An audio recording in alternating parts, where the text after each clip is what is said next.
So my friend Brian Fisher here is going to come on up. Brian, how long have you been with KW? September of 2020. September of 2020. Okay. And you are currently in our, is it top 10 for sure, top 10%. Probably. Yeah, for sure he is. What kind of volume and units did you do last year? Last year, 10 million. 10 million. Give or take 10 million. The Awesome. year before, about the same. Yeah, yeah. So right at the same. And currently a member of our ALC, and unofficial tech trainer guru guy.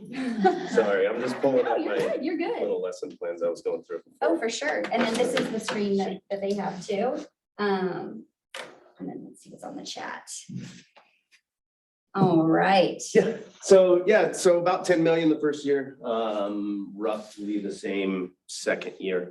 And we're gonna try to do the same this year. Very good. So, yeah, that's our goal, is to stay right about the same this year. So, we'll see. The same, the more. Yeah, more maybe. We'll Whatever see. works. And it'll change throughout the year. Rookie of the year too? No, well, no, not for the board.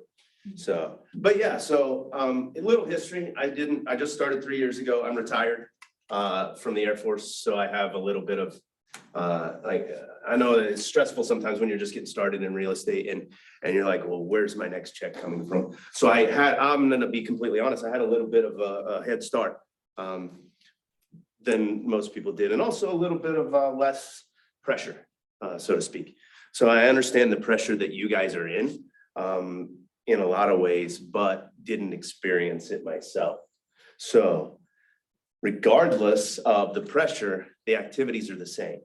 And that's the beautiful thing about it. So if you just do the same activities that everybody's doing, regardless of the pressure and regardless of the stress you're under, the success should come if you're doing the right activities in the right time. And that's kind of what we're going to talk about today. Absolutely. And capturing some of the more of those leads. Is that good enough, man? That's perfect. Sweet. Thank you for your time. So you guys went a little bit over contacting with your sphere over the last few weeks. And those people that know you, you said it's a little tough sometimes, but it can be tough, but at the same time, very fruitful. In this session, you're going to discover other sources of leads. There are methods for meeting new people, getting to know them and having them get to know you. You'll hear it over and over again. The more leads, the better. And the more quality leads converted to contacts, the better. Before we begin, let's talk about some of your progress through the success system. So what challenges have you encountered so far? We talked about contacting your sphere, but what is an actual challenge in that other than just getting in your own way?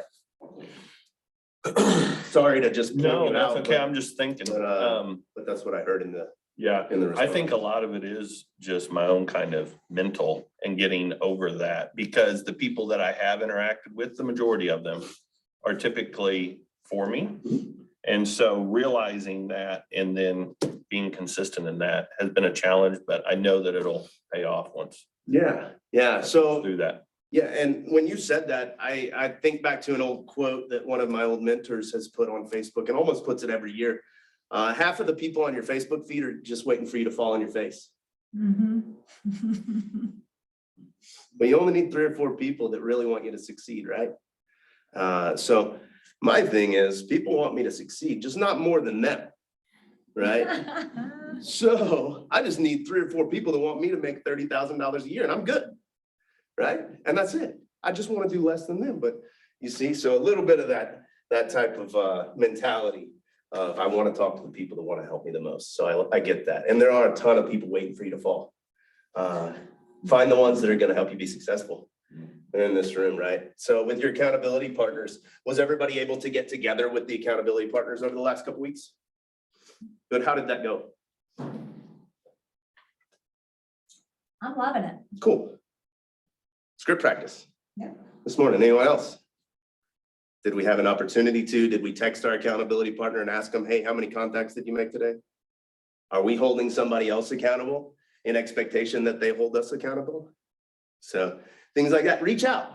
It's not invasive if you're in this class.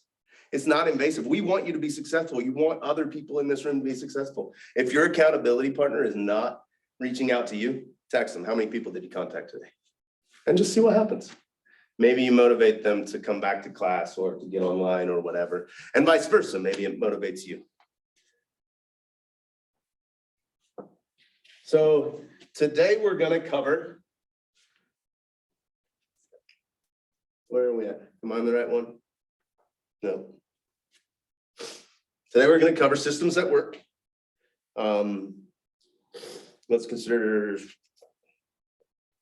So we're gonna cover some systems at work, prospecting versus marketing, gold mines of referrals, more cert sources, capture every lead. We're gonna talk about some ahas and things like that. And so then we'll talk about the daily success system. So for 5 minutes, let's partner up and share, have a 5-minute conversation about any of your questions that you're gonna talk about today, that you think we're gonna talk about today. Just partner up for 5 minutes, discuss them with each other, and then we'll come back and share some of those questions and see if we can get those answered today. So 5 quick minutes. Partner up, please. I'll go with you, because I've been talking. Yeah. Who needs a partner? Okay. Absolutely. Let's learn some new people. Fair enough. Skype it. Mindy. All right, yeah, not happy. I said the same spot long enough, so we'll figure it out. So, Right. So, yeah, what are you looking to get out of today? I won't get too close, because I did just play pickleball and I stink. You did just what? I played pickleball all morning and I stink, so I haven't showered yet. either. Don't worry. I'm trying to think, like, I guess I'm kind of just. I'm kind of the same Because I way. really have struggled with my sphere Not of really influence, doing like outreach just meetings and engage things in like whatever, that. just like apprehension there. And so maybe some ways to get over that. Like I said, as far as the strangers, I just need opportunities. So like finding those opportunities. Shanna's provided some good stuff. I don't know what questions I have. All right, and then I can completely relate to you. I still find it easier to talk to a stranger than to speak to my brother. It's gotten easier, I've done it more. So it's just repetition helps with that? People I have like as contacts in my phone are all. Supportive, like. So that's hard. So you're gonna maybe. It's only because of my sister-in-law that they've actually. My family's all about outdoors. They're gonna sell themselves, they're not gonna be a realtor.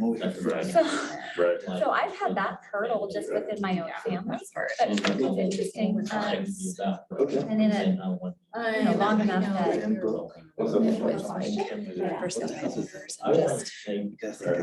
They get knowledge from me so that they can sell it on their own. Right, right. Except for my brother, but that's nice. But I think you. I would say sharing cards hooked up to their house, to their house. I would just check them Yeah. and make sure there's something charges you that. Because I think there's definitely, but I'm able to provide. I think they need. So probably not. That's a good way to look. But it makes me feel good that I'm able to provide. Can I get your kind of value that I give you that? Yeah. That doesn't do. No, it forces me down. And they're trying to create a like, so even if they don't like. But even through that, so I feel like it gives you another opportunity to learn something. I think with all of these, it's just really about I've done that. going into it, trying to learn and not escape. See, So I'm trying to balance that out. in my head, where like, haven't any school. and maybe it's like, you know, that's because in person, I don't have a problem with it at all. Yeah. Which is weird. Maybe that's, I don't know. But on the phone. Wraps at first. Well, that's what it is. It's probably more of that than it really happens. The way that you're reaching out is so different. And so maybe as you make more of those phone calls, you'll get to get. Okay, guys, let's start to bring it on in real quick. Good perspective.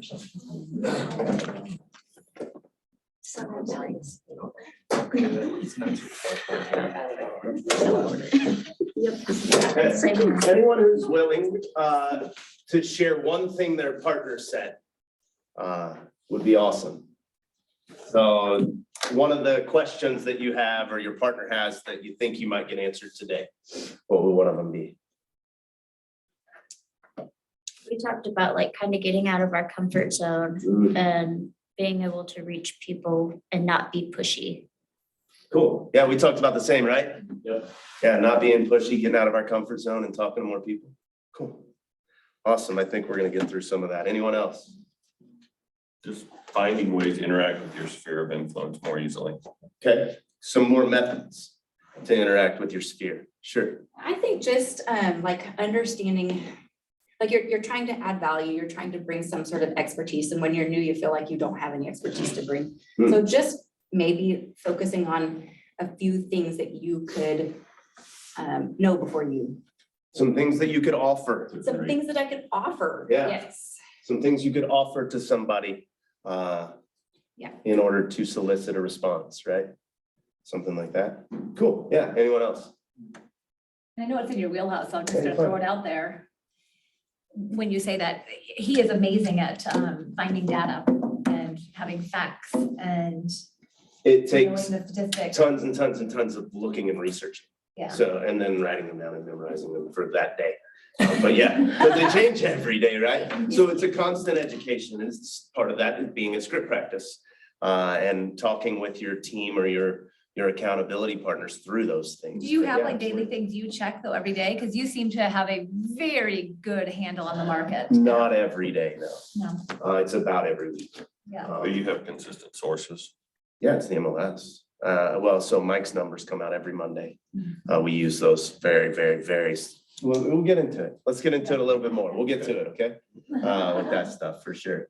But somebody read this quote out loud for me. There's not one. It's okay because the thing doesn't work anymore. I broke it. If you hit the, Late. Cool. So somebody read this for me. You love people, but at the same time, you haven't yet learned to love hunting for them. Yeah, so what's this quote mean? To you or to anyone? To me, it means I love people, but I don't love asking them for something like their business. Yeah. Okay, Kind of detective, you haven't quite learned out how to sniff them out, or sniff out what they want. yeah, so how do we know what they want?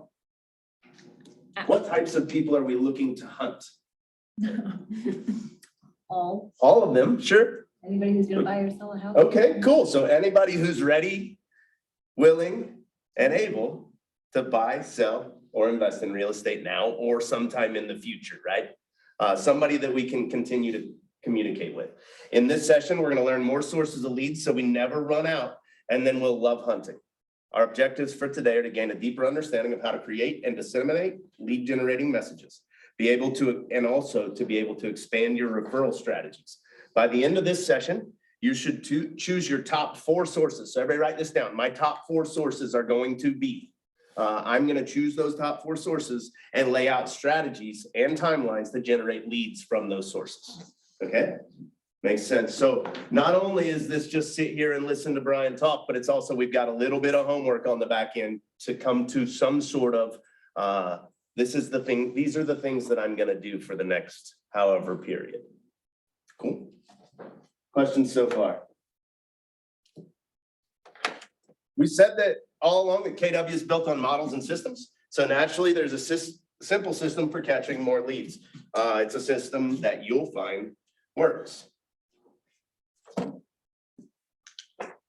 What's this quote say? Sorry. Your number one job is to find ways to get in the path of motivated buyers and sellers. Okay, cool. So our number one job is to get in the path of motivated buyers and sellers. And this is from Gary Keller and Ship. It's always smart to be reminded of our number one job as a real estate agent. It's lead generation. Without our leads, we have no sales, therefore no business. We're in the business of lead generation. Since they're everywhere, we have to be hyper aware of when they appear. So give me one example and I'll give you guys one of a lead that you missed over the past week. You missed the cue and you thought about it afterwards and you're like, you know what? This was a lead. I should have been a little bit more hyper aware. Anyway, Just people you see in the street, or they just random people I saw on the street. That was a lead. That was a lead. I just walking past them. Shoot, man, I should have went to New York City. I'd have filled my database up in 2 seconds.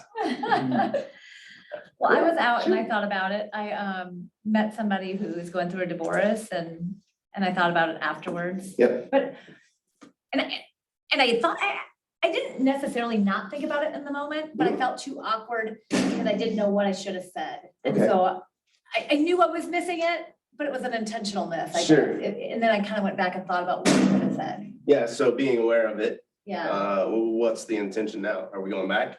no. No, we're not gonna try to go back. No. We're gonna pass it along, refer it out. I don't have a contact information. I can't. Goodness, we missed completely. Yeah, Shoot. yeah. We gotta go back to where we were at. Uh-huh. So, Hang out at Southbound, wait Yeah, for the show back absolutely. up. yeah. Mine was at the grocery store. I was just talking to somebody, randomly talking, and they brought something up about a house like things do, like conversations go whenever I'm having them, and I just completely spaced it. I wasn't in the mood to hear it. I was in a different mindset and completely missed it. Now I've got to go back, and luckily I have the contact info, so there's that. But I've got to go back and try to chase down this lead, hunt it down. Anyone else? When's in the last week, where's one that you were hyper aware, you knew it was here, and then you captured that lead into your database so that you can have a conversation with them later? In the last week. I've got Yes, ma'am. one who was actually talking to my husband. He passed it along to someone looking for land in the area, not in a real big hurry, but something they want to look into, and was wondering if I had any insight into what is out there. And I was like, oh, yeah, I actually do. So Nice. got them in there.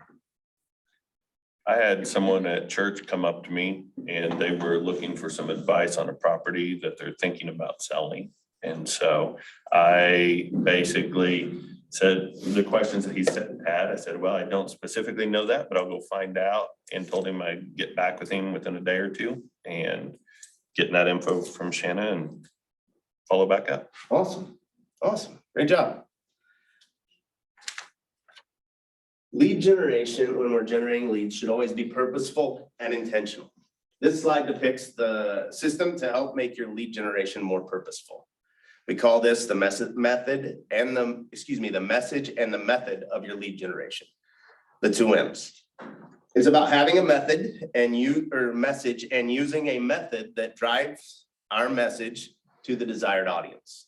The message must, 1, match your market, and 2, make an offer for immediate response.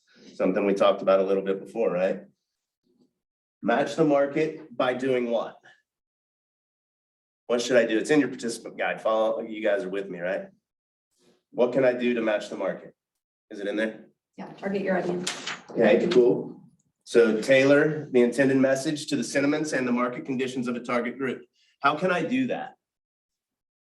I'm going to tailor the intended message to the sentiments and the market conditions of a target group in the area which I want to operate. How am I going to do that?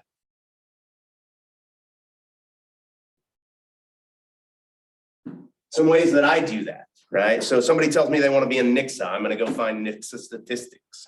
One way that I can do that is by going into command, going into my consumer tab. And then from there, building a landing page with hyperlocal statistics for different neighborhoods, zip codes, and things like that. And then I can provide an offer. Would you like the hyperlocal statistics for your market? And they will say, for immediate response, right? Yes, I would love to have those. And then I'll provide them in some sort of way that makes sense. Right, so there's one way that I could do that, give some local statistics tailored to the market, and I can do it rather quickly through tools that are automatically updated and that I already have. So some things that we can do. And then have a call to action. What would be an example call to action?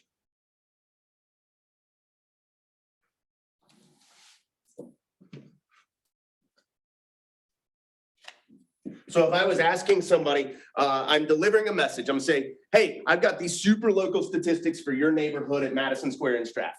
Would you like them? Okay.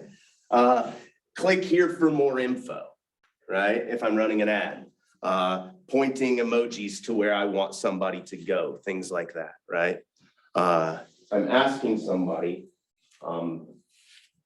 in order to get a response and then provide the value, right? I want to make sure I have permission to provide the value first and continue that conversation. That's how I do it. Anyway, what would be another offer that could generate a response? What could you offer to a prospect that could generate a response? Do a CMA out for them. Okay, you do CMA, absolutely. What else? That's it. CMA, some internet searches, we're done. That's all we got. It's the only tools in our tool bag. Gift certificate. I'll plug it right now. I talked to Tyler at We Move and he gave out these $100 gift certificates, right? I put them in every single appointment. I email them out to people. I just asked him, can I send this to everybody I know? Absolutely. All right, so here's something that I can make an offer through, right? Here, would you like this? Yes. Can I have your info? Call to action, something like that. There are all kinds of different things. Give me something else. Another type of offer that can generate a response.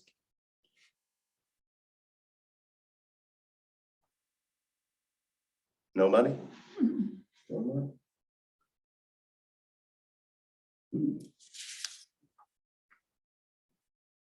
Online? This is a tough crowd today. They're killing me.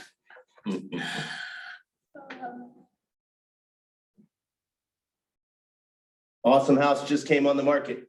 If you're looking for a home, call me now. That works, right? Interest rates are going down. Call me now. I can put you in touch with lenders. Do you know any prices of the home? You can go to my website, or I can set you up on a neighborhood nurture that I already have access to inside of Command. So things like that. Call, text, visit my website to sign up, give me your info somehow. We're just asking for some way for us to stay in touch. Any questions on any of that? Comments, concerns? Now we have the method. So the method, there are two primary methods of getting your message out to your target group. What are they? Prospecting and marketing. Cool, prospecting and marketing, awesome. So we covered all of those earlier, right? And we should be, when we're talking about our lead gen, how should we go about it? Prospecting based, and then what? And then enhance it with Marketing enhanced, right? So in this session, we're only going to cover some additional prospecting sources that you didn't necessarily cover previously. Hopefully this thing works. When we're truly on the hunt for leads, you find many opportunities. If you're at a coffee shop and you hear somebody talking about an open house that they went to, what should you do? You have an agent? Sure, ask them if they have an agent. Oh, hey, I'm sorry, I just overheard you guys talking about an open house you went to. I'm a local real estate agent. Would you like any information about that neighborhood? Can I provide you anything on this, on that house that you didn't get previously?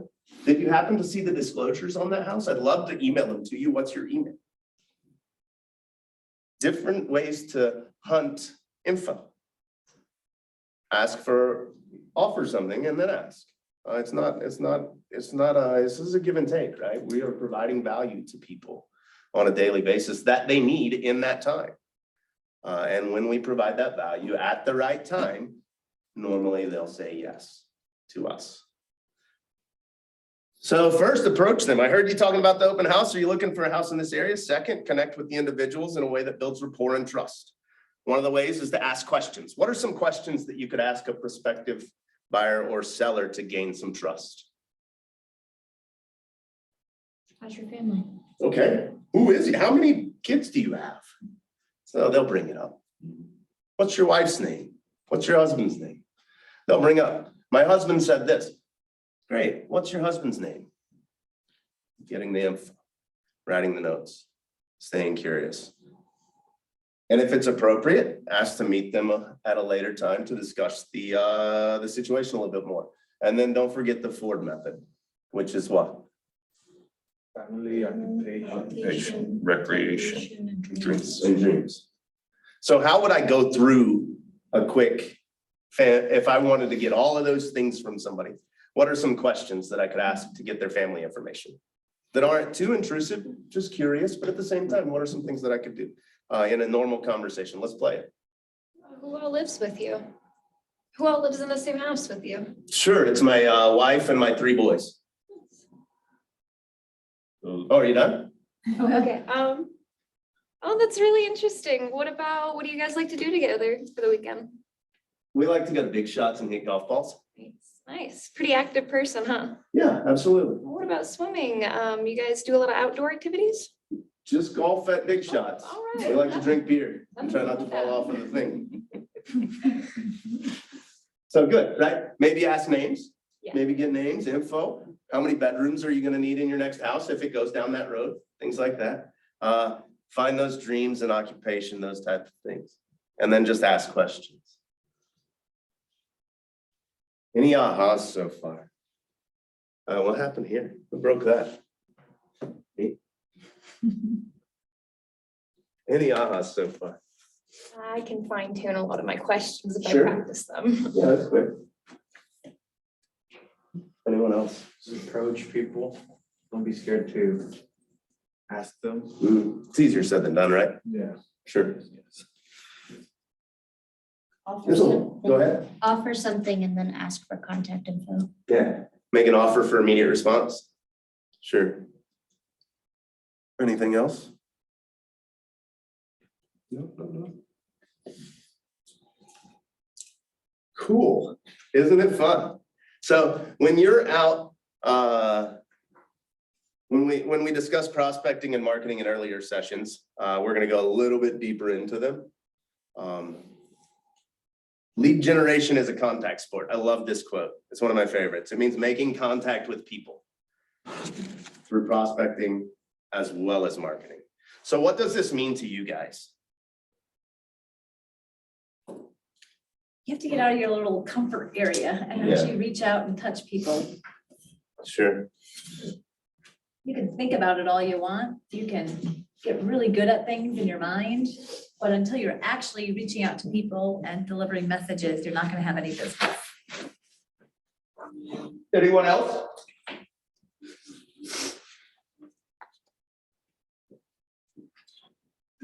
I just think of it in the sense of as many, if I can contact as many people as I can possibly contact in a short amount of time, I'm gonna find nuggets here and there, right? If what's I don't know statistics, but the conversion rate, name me a conversion rate from a lead to a contact. What is it roughly? I think we said like, what, 6% or 5% or so. So if I contact 100 people, how many opportunities should I get from that? 5. Five little nuggets in 100, right? So a whole lot of no's in order to get to a yes, right? But it's not rocket science. It's just lead gen. It's literally reaching out to people through 2 different ways. Once again, which ways are they? Prospecting and what else? Marketing. Marketing, and then we're gonna stay prospecting based and then marketing enhanced. So that's what it kind of means to me. Anyone else? Who's seen this chart before? Who has not seen this chart before? Even better. Cool. So everyone that we know and prospect is somewhere on this graph in their home purchase journey. The question is are they at the top, bottom, or somewhere in between? Everyone's timelines and life is different. It's your job to predict where they're going to be. So when should you prospect for these people? Whenever they're closing in on a move. Should go here, right? Yeah. Here? Sure, by here. Good spot? Yeah. Yeah, it's a good spot. Sure. Right here. No. Oh, it's a good spot too. All right. Absolutely. What about this spot? Yeah. I like that spot. Yeah, absolutely. How about here? Yep. Oh, yeah. Yeah. Yeah. Uh-huh. So when should we prospect? all the time, Always? And how often?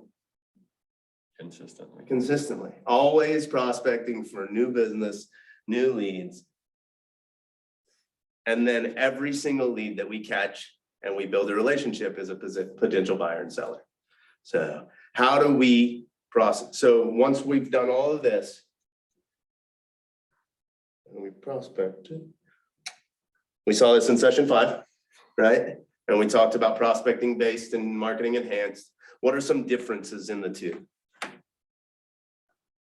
Prospecting is typically free, but requires a fair amount of time. Okay, Marketing typically cost a little bit, doesn't require as much of your time but it's kind of more of, takes a little while. yeah, so it's a little more money intensive to have marketing, right? A little less time. Prospecting generates more results. Hmm. It's a much higher conversion. Why?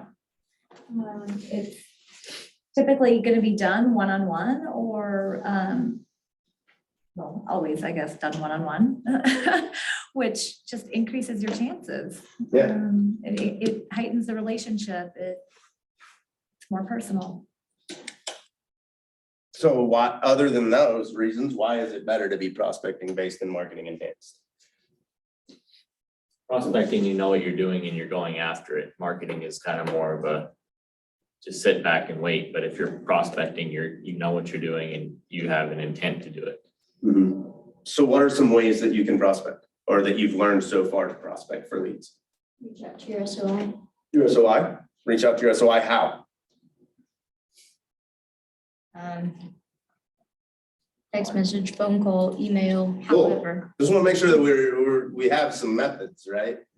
Reach out to them is great. How do I do that? I gotta use this thing, emails, whatever else, but yes is the answer to that.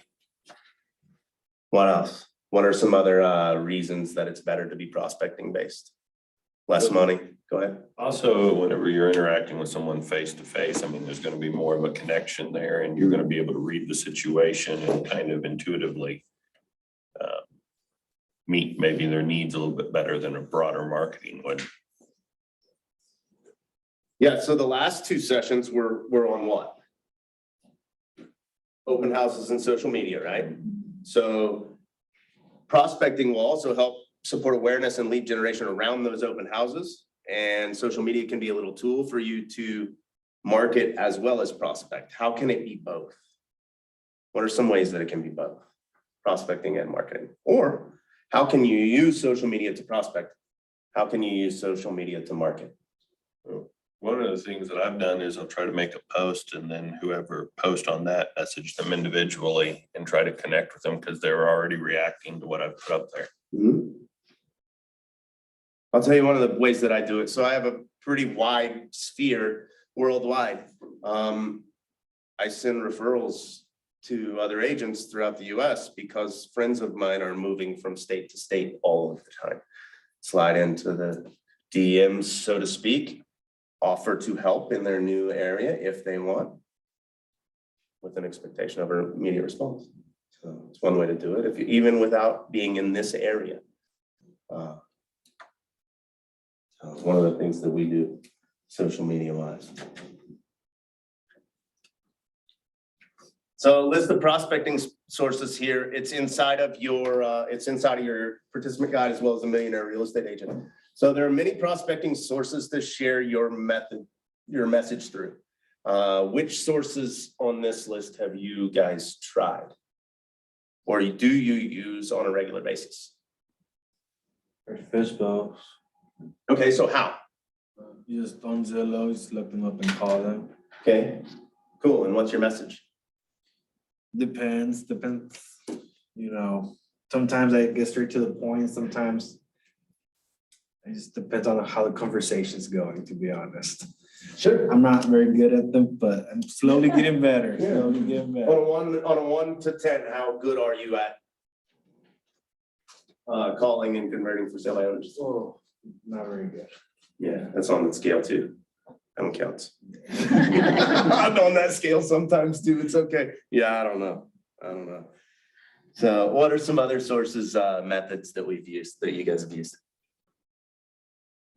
we're gonna circle prospect 2 new listings starting Wednesday this week. That's some things that we're gonna do.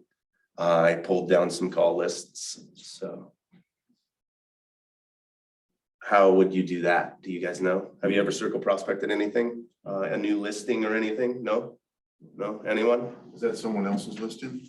Sure. No, I'm just. No, these are mine. They're They're coming yours, but you're gonna circle prospect those 2 new listings. Absolutely. Right, right. So what does that mean? Yeah, cool. So circle prospecting, I'm gonna put a pin on the map. I'm gonna pull call lists from that area. And I'm gonna call them and call the neighborhood and let them know that I listed a house in their area. And see if they've got any friends that wanna move to the area. So that's one way to do that. It's a cold call. It's gonna stink. People are gonna hang up on me. And I'm gonna dial the next number. You know, and we're gonna do that again on Thursday.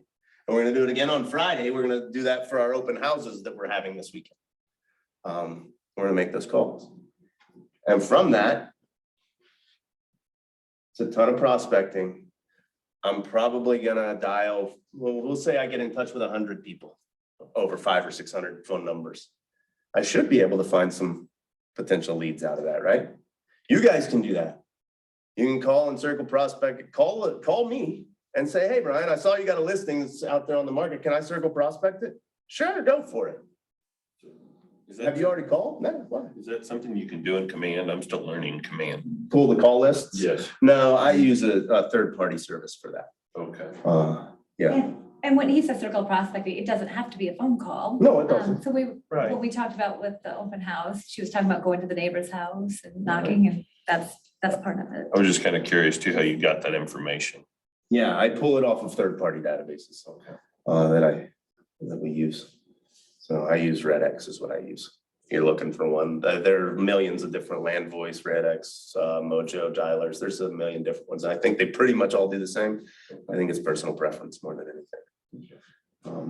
Those aren't, for me, I don't use them as a dialer. I still hand dial everything, but.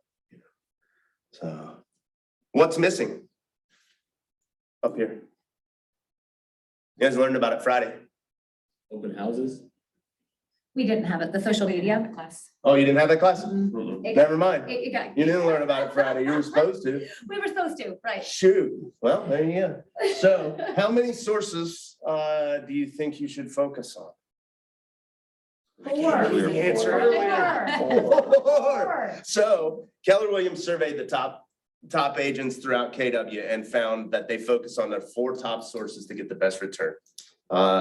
The top sources are repeats and referrals from their sphere of influence, and then their database.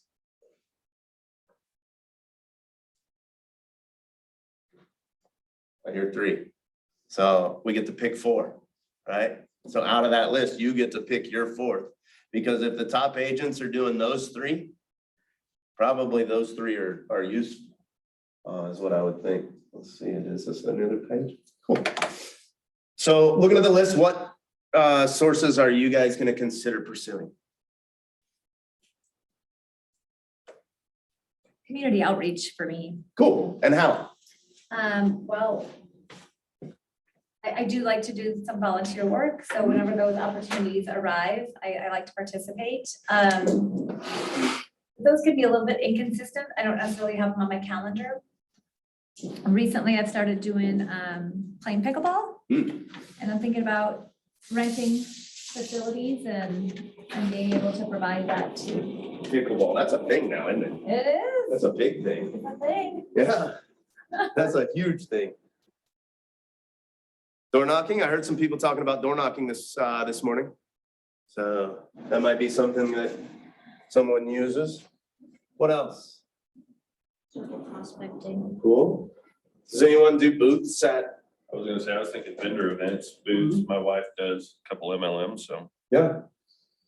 Cool. Something I did when I very first started is I made a postcard. I didn't mail it, but I hand delivered it to everybody who lived in my own neighborhood. How did that work for you? Really well, really well. Made some awesome connections through that. And are we still in touch with those connections? Yeah. Forever? Yeah. Ever? 4 times a year? Now, don't get me wrong, I didn't make contact with all of them. Sure. But I did get a good handful of people that I stay in touch with. And it's nice, you see them walking around the neighborhood, you now know their name. Anyone else? I know, I need the button. So here's a list of some additional marketing sources for some comparison back to the prospecting sources. Anyone missing? Anything missing on here? It's the same thing, it's social media. Social media. Yeah, why? Because the MREA was written before social media was a thing, really. That's why it's not in a lot of these, in these presentations and stuff. So you can quickly understand that marketing has related expenses and may take longer to see results. Command does offer an easy way to set up Facebook advertising at a very low cost. Just go to answers.kw.com and you can learn more about that. Has anyone run any Facebook ads through Command or tried to? Thought about it? I run them quite frequently through Command. I'll just give you just let you know. The last advertisement that I ran, we have 67 leads off of that advertisement in 10 days. I set 2 listing appointments, 2 buyer consults, and am nurturing 5 more off of that 67 contacts and leads. Social media advertising, people will tell you that it's very, very low conversion rate, and that is absolutely true. It just takes time. It takes a lot of time. My very first closing came from a Facebook ad. What was your ad saying? I was just gonna say the Yeah. same thing. What was your? So the one that I just finished running, I take screenshots of them whenever I see them. So let's find it here.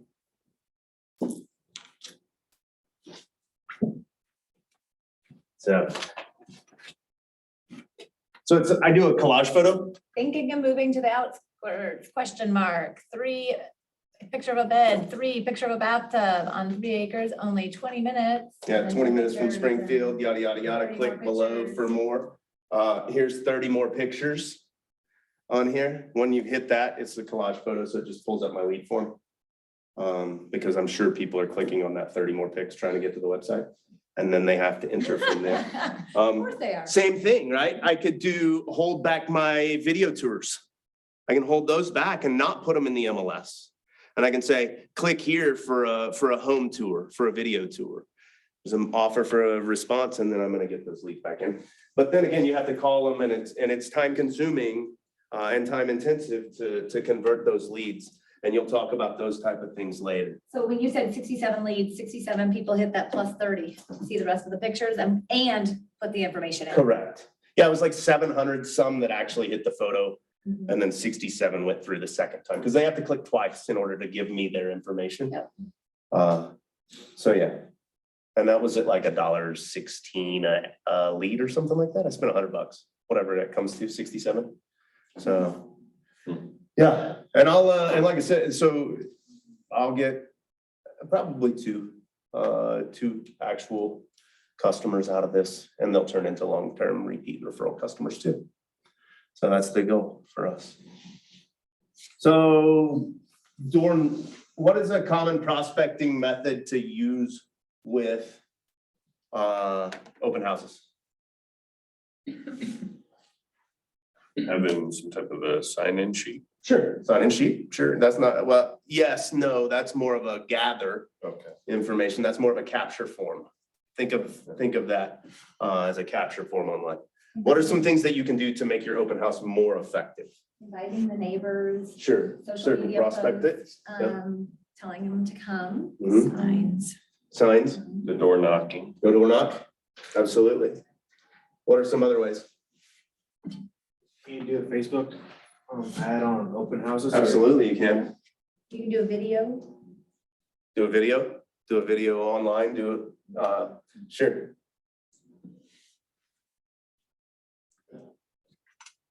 So this is your opportunity to make the neighborhood both aware of an open house when you go door knocking open house, as well as invite neighbors to meet you and see the active listing in their neighborhood, perhaps refer any buyers that they may have to you. What part of your job as a real estate agent would door knocking and open house cover? It's just lead generation, right?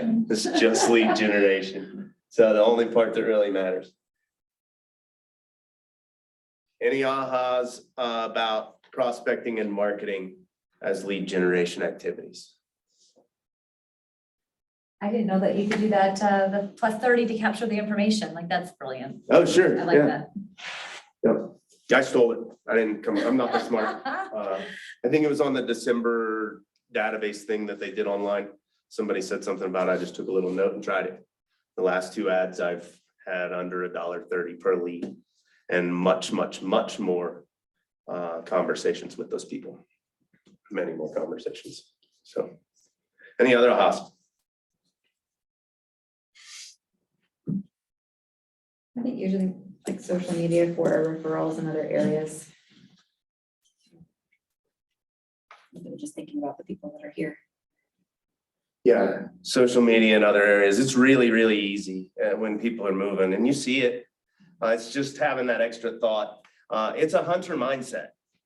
It's when you see a flicker in the woods, it's like, oh shoot, is that something that I need to pay attention to for a little bit, is all it is. It's just looking for the little things that you can probe and get a little more information from, in my opinion. That's all it is. Can I get more information on how you're doing that? So you said you got people everywhere.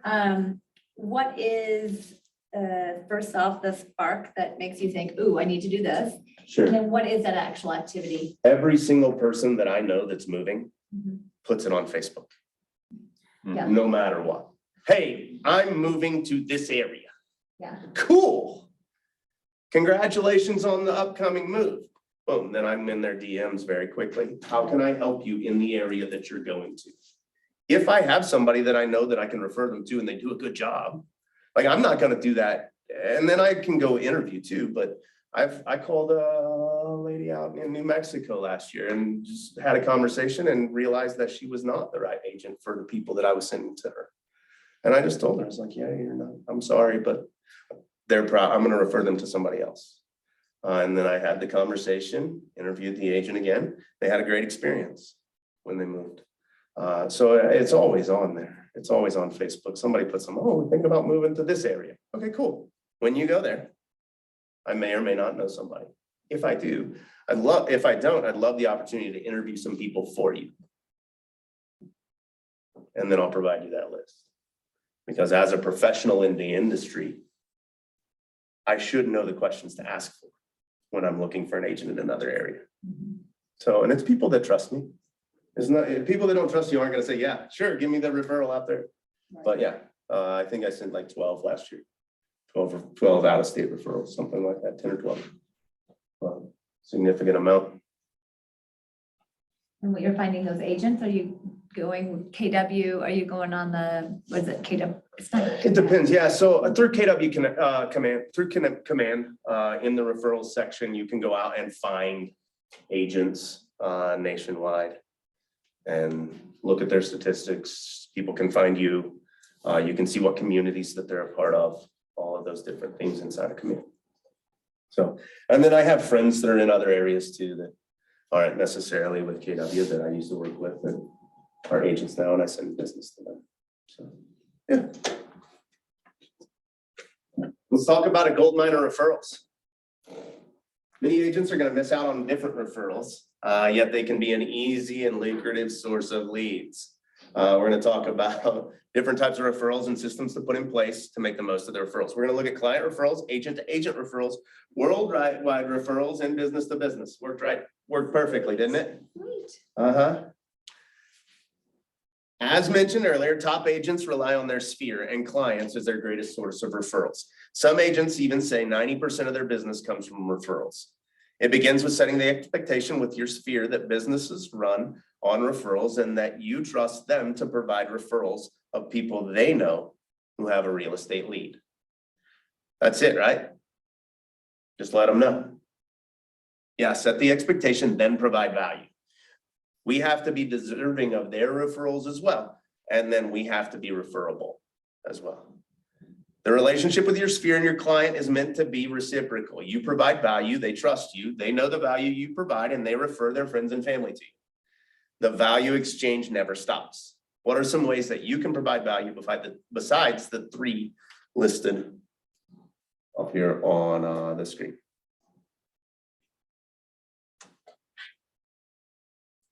Here the app, market statistics, provide vetted vendor lists. What are some other ways that we can provide value?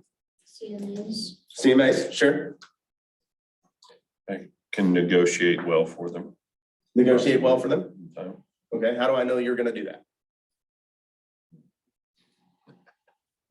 that's a good point. No, I'm asking. Yeah, well, and I'd have to think through that. What would that be if he had an answer to that question? And I'm not trying to pick on you, you No just worries. asked the question. Just, I yeah, would have loved for you to have an answer and been like, to basically be, bam, Brian. to be an advocate for them. Okay. Be an advocate for him? Mhm. Sure. What else?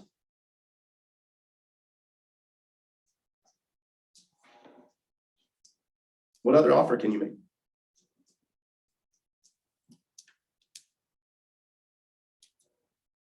CMAs. Negotiate for them well. You have to be able, in my opinion, you need to be able to explain how you are a master negotiator. If you're going to use it as value, you need to know the how. I'm the best negotiator in the world. Okay, how? That's the question I should anticipate, because that's the question I'm going to ask. If I'm interviewing you as an agent, how? How are you gonna do that for me? And you should have some sort of a response or some sort of a promise that you can give to them. Right? Some sort of promise that I'm going to do the best job and this is how. I'm gonna do this for you. It gains trust and it gains value. Being a problem solver is another way. Giving elevated service, being caring and supportive. Getting referrals does mean asking for them though. Not just once, but every single time that you talk to somebody. Especially after you've provided value. So what are some ways that we can ask for a referral from a past client?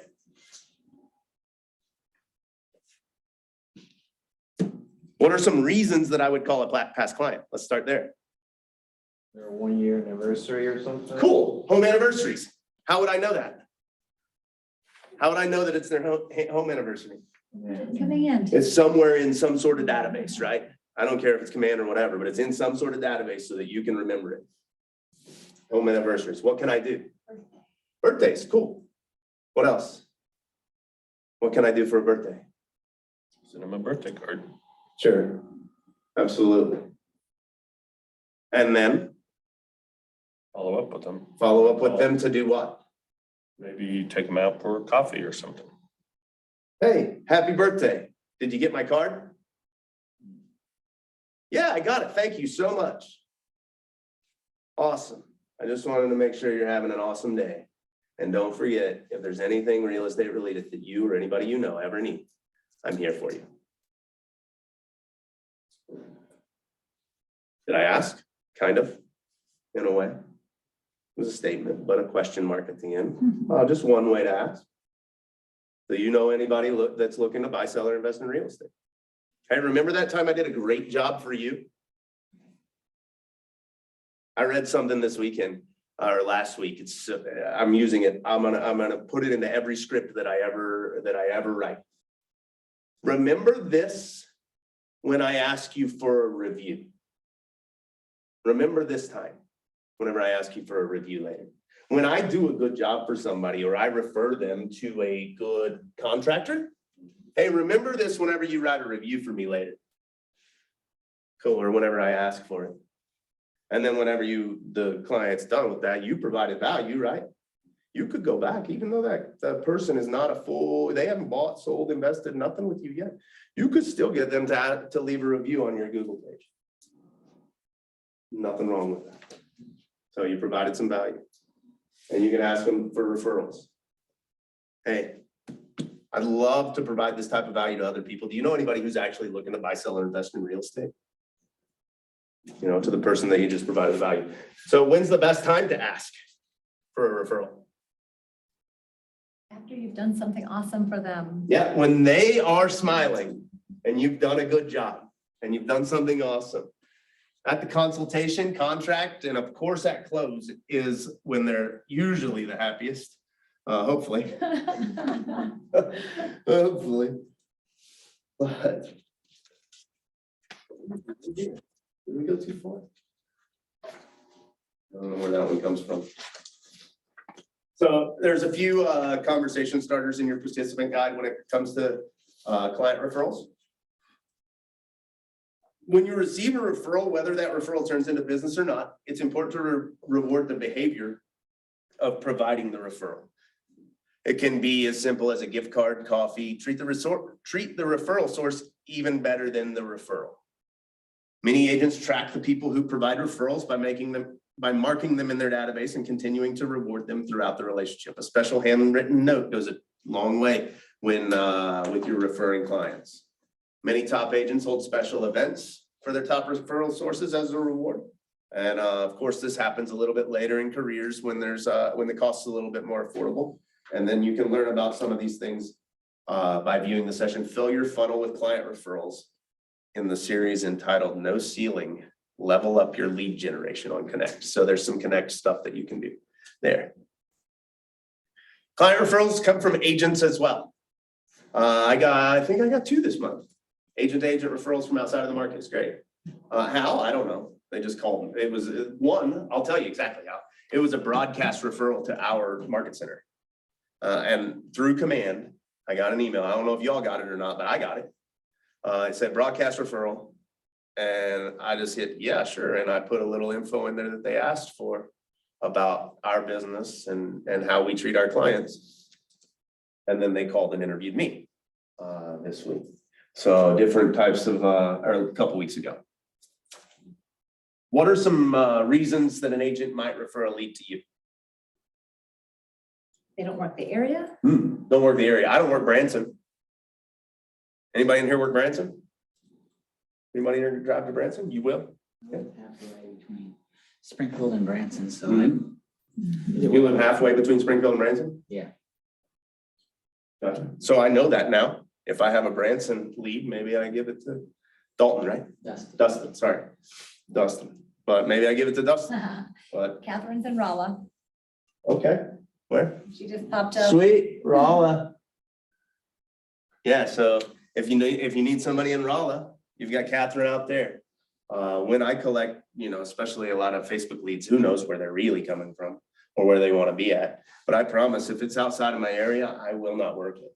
I am very, very strict on the boundaries that I'll go.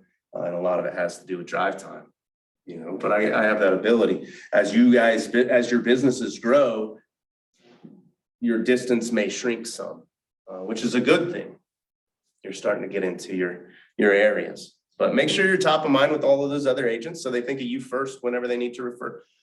You could reach out through command to agents nationwide and just provide what you provide to them and say, hey, I'd love to be a referral partner for you in this area. Do you have anybody in this area? Yes or no? I get those requests quite frequently. And sometimes the answer is yes, I already have a partner in this area. Thank you for checking. The honesty is just as good as the yes. So.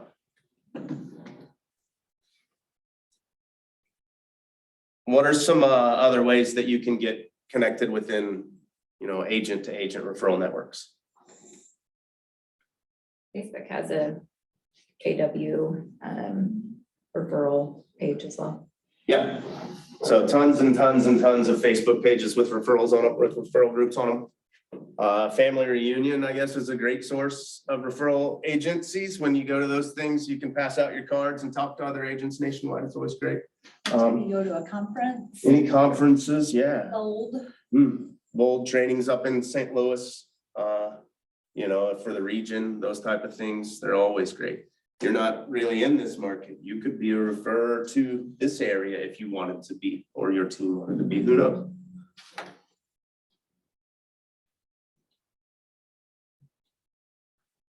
thing is really temperamental today. So we want to grow our agent referral network and keep track of every agent that we meet throughout the course of business. Reach out to agents in other cities and states, especially from locations where people are moving from. How would we find out where people are moving from? Anybody know where people are moving from to this area? Where could I find that data? Cool. Go to the referral tab inside of Command. Check it out. There's a way that you can filter it to say inbound to Springfield on the referral tab. And it'll show you that a lot of referrals are coming from Overland Park. A lot of them are coming from St. Louis. A lot of them are coming from like San Francisco or something like that. And then I run ads in those areas for relocation. They're not super productive, but it will put a potential relocation into my database. So one way to do that. And then you can call those agents in those market centers that you know there is business coming to this area and have a conversation with them. And then maintain and keep up to date with your referral with other network partners. So let's take 5 minutes to just discuss some ways that you could potentially build your referral network. Let's talk about it together. Just partner back up 5 minutes and talk about those.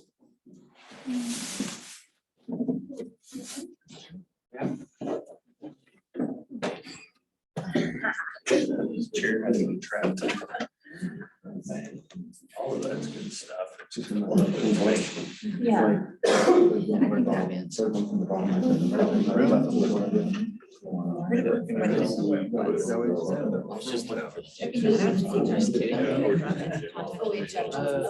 Specific agent, I feel like That's definitely interesting. I hadn't heard that, but I've been for 2 Right, and seconds. I thought afterwards, boy, I really And especially screwed for that you up. coming I from sat at the same Yes. table. areas and where you people still at have my friends table, there. but I never got up and walked around. That's interesting. So that was kind of a miss. Did you? The agent to agent will Did. definitely Yeah. be Very cool. It was really very good, but helpful. like I said, I But you learn from that. Yeah. I did. So that's a Right. win. Yep. Are we talking about agent referrals or any referral? Okay. Yeah, anytime. I mean, we've covered a lot of stuff today. It's tough to stay on one topic. Well, I know, it's like, Yeah. Yeah. what is that, what are we on? Okay. I'm definitely going to be joining the referral groups. That's what I was looking at. Oh, yeah. There's just, I hadn't, Client Didn't even know that referrals, existed. executive Yeah. clients. Where's that referral tab? You said, where's that referral tab? Yeah, so it looks like a Providing some looks like a sort of little value. pin. Do you have your computer? Well, You got a pay to computer? join. The little face in This the one. in the pin said. is I should- referrals. What is the market center number? And then I from was here, I'm thinking just gonna about drive, the if that's okay. ask to interview. So I'm gonna go to the dashboard, Areas. and then I'm gonna go to the I map. never- That's interesting. Look it up real fast. And then on the map, you can What exactly would ask? go to referral patterns. No, What my he would phone's really trying like to know spell about and that it's not person good at it. to like fit, you know what I mean? And it talks about all the refers. These are outbound, right? So these are where all of these referrals went in the past little bit. 369. And then if you resort it by For received, somebody you don't know. Yeah. it'll turn all of those lines backwards for you, so you can see where they're coming from.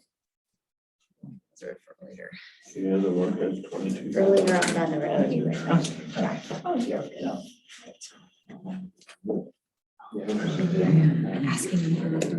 for You don't think you can.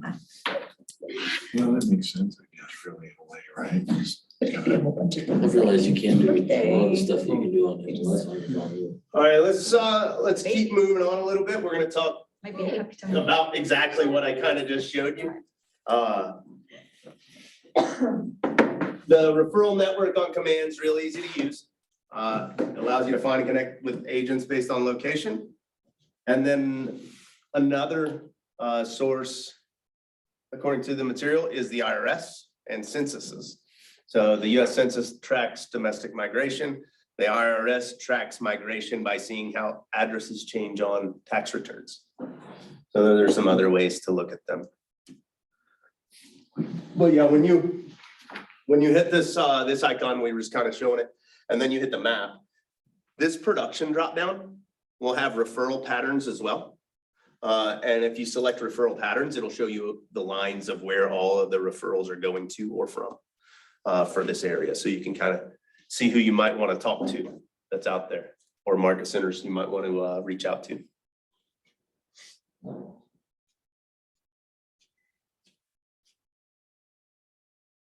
So in the beginning of 2022,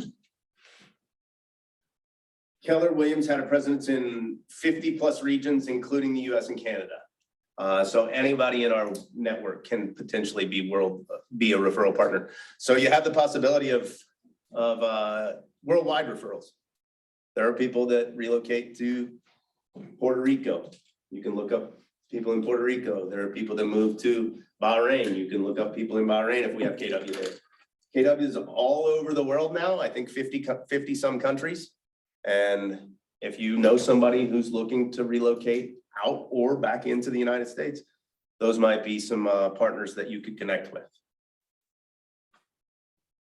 Another source would be business to business referrals. Raise your hand if you've ever recommended any of like a hairdresser to a friend. Yeah. Dentist. Auto repairs. All those different things. Well, you've never recommended an auto repair? No? Do you have an auto repair shop you would go to? I go to CarX in Willard. Yeah. Have you met them? Not on like a contact basis. Yeah. You know the manager's name? No, Why not? good question. I put that down. It's not bad. Yeah. So, but if you get to know them, right, in that car dealership that you go to, they get to know you. You become a referral partner with them. They become a referral partner with you. Help each other out. Help each other out. Chip at Advance Auto Parts or Advance Auto Care in Stratford has given me his $40 gift card for oil changes to give out to anybody I want to at any point I want to. He mails them. It costs him however much to mail them out. I just tell people about them and I give them a copy of it. I've worked out that relationship with him that I can provide some value to people in my database once in a while that they get a cheaper oil change. So things like that, business to business, not just referrals, but relationships, right? Create a relationship that helps their business so that they're willing to help your business. It's not just one way. I'm gonna hopefully drive people to his, to get some oil changes at his place. Your referring acquaintances are people that you come to respect and trust. We develop those relationships to make it reciprocal. It's easy to get started. Write down some businesses for the next 2 minutes that you'd like to connect with in your life. And then we can have some, then you can plan some activities to actually go connect with them. So let's write down just a quick list of some businesses you might connect with.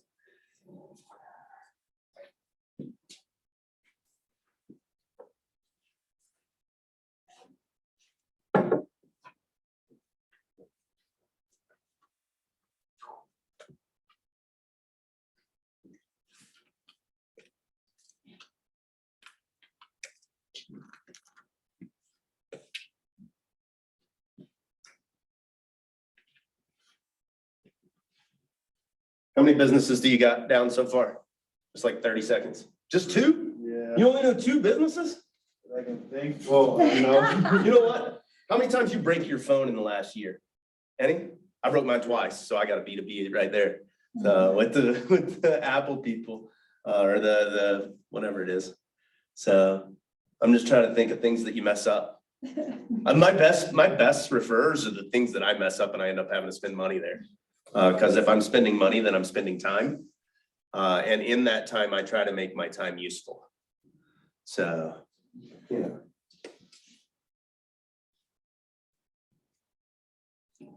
How many you got? 4? What are they? My chiropractor, Cool. massage therapist that I go to, Bedford Photo, because I do photography, and the mechanic at Midas. Cool. Anybody else? I've got dentist, hair salon, mechanic, gym, a women's group in Nixa, and then 2 tennis places that I know. I know the people that own it or. So how? Right? You know the what. Now we have to figure out the how, which takes a little bit of time and effort. It's really easy to say, yes, I can call people. How is a different question, right? So figuring out the how to me is more important than the what. How am I going to connect with that business in a way that's mutually beneficial, but also creates a long-lasting relationship? Something that they know that I'm their person forever. Any ahas for that section? There's a lot of different methods. Tons and tons and tons of different methods. How many should you choose? 4. Okay, sure. 4. One. What's that? Three have One? been- Three have been chosen for us. Yeah, 3 were chosen for you. You just get to choose one. Anyone else? Any ahas? To treat your referral better than maybe even the client. Treat the referring person better than the client. Sure. Yeah, we're, so this weekend I saw a post, one of my old bosses, years ago when I lived in North Carolina, he put up a picture of a new cutting board that he got, this week on his Facebook. And he said, thanks to the best realtor ever, a year after we bought this house, she dropped this off. And put her name, business page, all of that stuff. It meant something, right? A little client gift or something to that person that's now referring you business. These are things that you can do to not only have a connection with the person or have a contact point, but continue to build the relationship. And sometimes a gift helps, you know? We just went, the Harder House in Stratford was selling wine for $3 a bottle. I bought almost all of it. Are you kidding me? Then the manager talked to me last night and she's like, hey, I got like 10 bottles left, Brian. I went $1.99. She said, all yours. I took every one of them. $1.99 right there for different client gifts. So we're gonna go on a little vacation, a little home tour and go drop off some cards and wine. Why not? You know, or for past client gifts, those type of things. Looking for those different types of things that I can give and contact points as well as continuing to build a relationship is important. Earlier, we talked about all the different prospecting sources. Now we're going to cover geo farming and different events and seminars. Many agents choose to focus their prospecting and marketing efforts in a neighborhood or a set of neighborhoods, which is also known as a targeted geo farm, geographical farm. Does everyone know what Nextdoor is? Yes. What is Nextdoor? Facebook for the neighborhood. Facebook for the neighborhood? Yep. Yeah, so you can do targeting messaging within a neighborhood. A geographical farm is similar in that it's essentially targeted messaging within a neighborhood. When you start to choose to farm a neighborhood, be aware that it does not yield immediate response always, or immediate results. The lead source is more of a long game, and you have to be committed to keep working your farm once you begin. Choosing a farm involves some considerations as well. The number of houses matter, the turnover rate, price point, as well as different competing agents in that area that can affect your decision to farm that area. Once you've chosen, then you devote yourself to knowing everything about the area, the history, the growth, the happenings, and more. Then you become a part of the community and people come to recognize you as that. You're also committed to staying in communication with the residents and keeping them informed of all that's happening in their area. What are some ways that you can maximize your prospecting in a geo farm? Door knocking. Door knocking that area, sure, absolutely. Circle prospecting. You could call the area through a phone, circle prospect, either through door knocking face to face or via phone, sure. Do some sort of community event for them. Okay, a community event for them. Join Facebook groups. Join the community Facebook groups for those different areas and become a resource within them.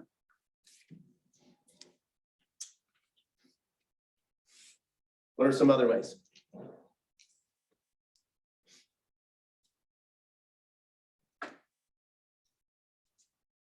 So the big thing is just to, go ahead. Yeah, you're fine. We've had an agent in our neighborhood give Christmas gifts out Christmas gifts to in the neighborhood? Sure. everybody in the entire neighborhood. Local resources, as in if maybe there's a play happening in the area that you could drop off some flyers, things like that. The biggest key to farming an area is being face to face with people. It's getting in front of them and door knocking the neighborhoods. In order to become a resource, they have to know you, like you, and trust you. Calling will help to introduce as well as continue relationships throughout. But if you're going to specifically farm, you have to be face to face with them there. I send some postcards and stuff. It's more marketing than it is prospecting to my farm.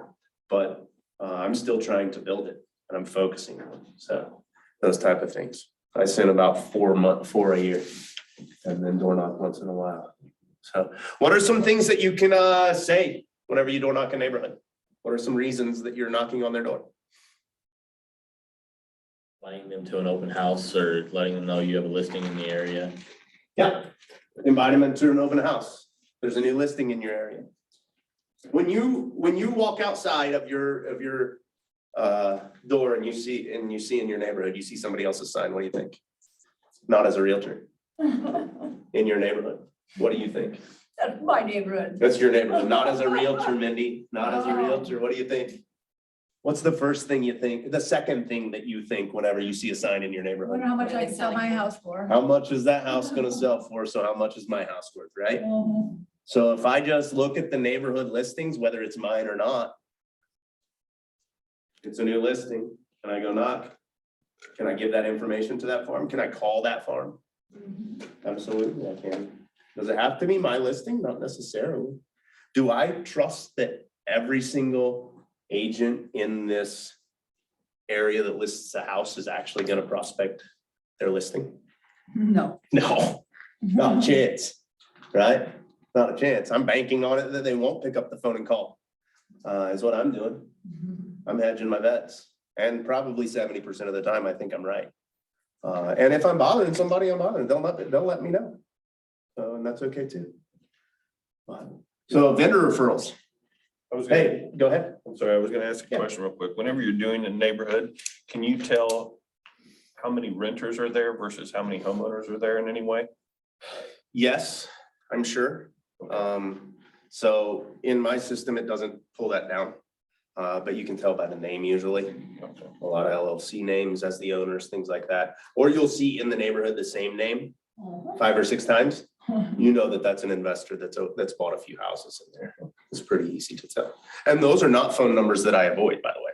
No, just They're more absolutely targeted. phone numbers that I call.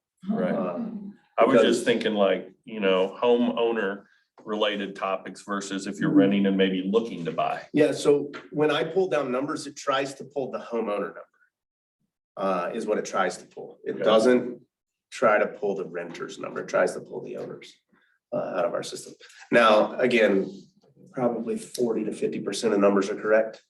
So it's also having a script for a wrong number, So, nope, wrong number. Cool. You know what's going on in the real estate market, right? Whatever. I don't know what the script is, whatever you want to say at that point in time, to try to get a conversation going with someone. So.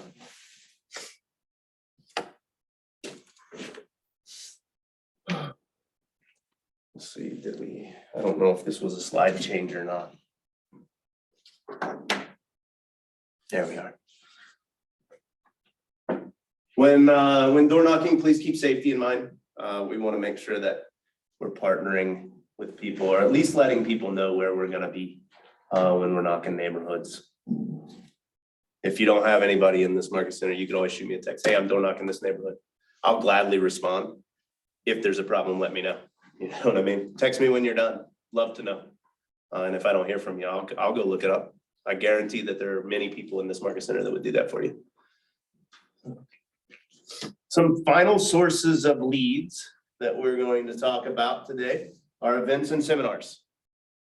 Who's prepared to do an event or a seminar? I want to. I want to. Yeah, you may not feel prepared, but they're very lucrative. So preparing yourself is important. for those type of things. Events are get-togethers that are organized and hosted by you. Successful agents are very creative when it comes to events. Events are meant to attract leads and don't have to relate directly to real estate. What are some ideas that you could have events around, or you could have an event for? Refinancing your home or utilizing the equity in your home. something Okay, like so that. what is the event?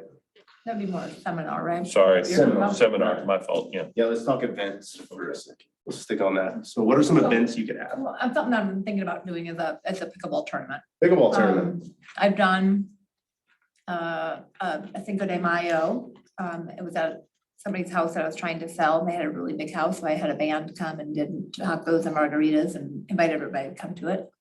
An Easter egg hunt. An Easter egg hunt. Easter egg hunt. Partner with a church, sponsor their Easter egg hunt. Maybe. We have tailgate parties for high school football games.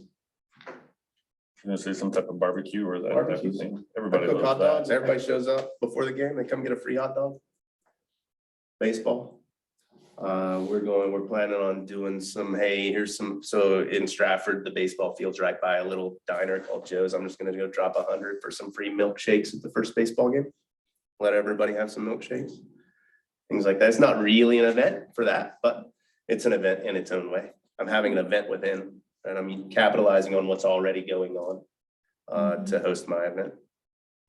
So we had Santa at our office. We invited our entire database to come see Santa.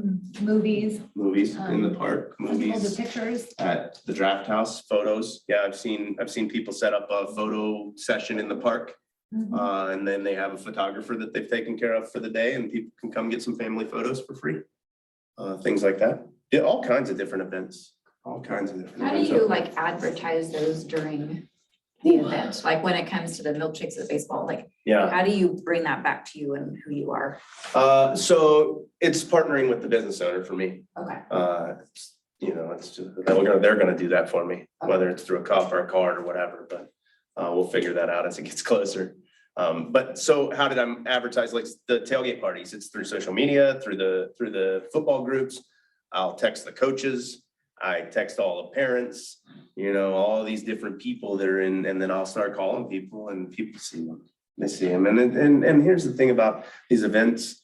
It's about the marketing as much as it is the event that you're actually having. It's kind of crazy to see it. And it's not upsetting to me. But it's funny that people won't show up, but just because you had it, it will matter. And they knew about it. So that matters just as much as the people that showed up. The marketing that you do previous to the social media posting, the calls, the emails about your event, all of those different things are just as important as the actual event. On that, I had a ball drop party for New Year's. And I invited everybody who's ever bought or sold a house from me. And didn't have a huge response, but I was supposed to have about 10 that were gonna show up. 0 actually showed up. It was a good thing I invited some neighbors who come as well. Well, we had fun. But it was super disappointing until I put it in context, like you're saying, I still got my name out there. That's right. I still feel like I did something for them, even though they didn't show up. And you talked to the people that you were going to invite. And one of the clients felt so bad they didn't show up. They got me a gift certificate to get a massage. Oh, Oh, that's nice. Nice. Could have been a referral, dang it. I know, right? Oh, well, yeah, what are you gonna do? So what are some, so seminars are also great lead generators. You get to be seen as the expert immediately. One KW agent moved to a new city where they knew no one, started offering some first-time home buyer seminars. They got immediate business from it. You can download some ready-to-go seminar material from Connect under KWU. Rip it off, redesign it, make it your own. KW University on Connect. That's what I mean by that. Sorry if I was talking too fast. What are some seminars other than, we could say first-time home buyers, but what are some other seminars that you could potentially have? At Shift, they talked about doing seminars for mortgage hacks. Mortgage check seminars. Partner with a loan officer or something here in town and do a mortgage check seminar. Sure. Just because right now, a lot of people are saying the interest rate is what's keeping them from buying. But government loan seminars. FHA, USDA specific, VA specific seminars, things like that. Investors. Investor seminars.